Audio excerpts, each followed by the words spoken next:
Good afternoon, everybody. This is Nelca Roco again, and I received one question or inquiry about this video that I posted 1 month ago. This is all about the complicated boom length in the Lux Evo 10. Yeah, so this is the one, and it's really complicated to adjust your poles alongside of the road.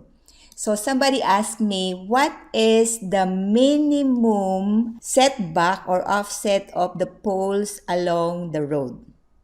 Okay, so I went and checked in the lighting standard. So I got this SLL again. So this is SLL lighting handbook. Go and check this one, and you can buy it from the website.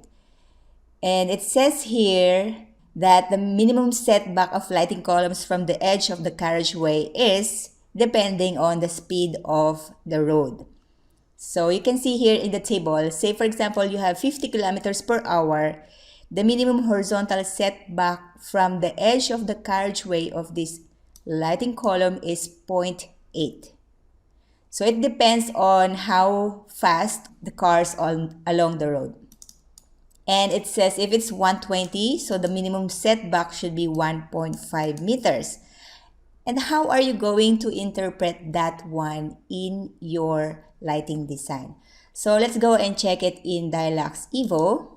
Okay, so this is the previous project that we created. And you can adjust the setback or the offset of your poles along the road or along the carriageway by adjusting this pole distance from the roadway. Just go and click this one.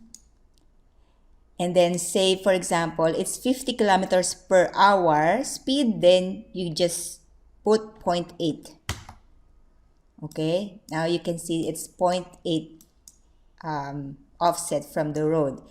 And if it says 100 kilometers per hour, then it should be 1.5. And it's 60 kilometers per hour, then it's 1 meter.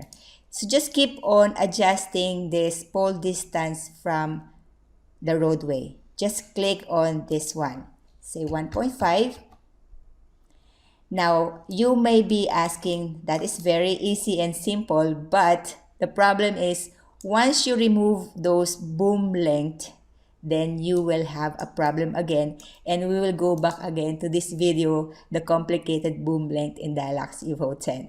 So just keep on watching this video, and also this video if you are struggling on how to adjust your boom length and pole distance from the roadway. All right. And if you want to learn more, go and visit my Udemy course about road lighting design techniques. All right. So see you again on the next video.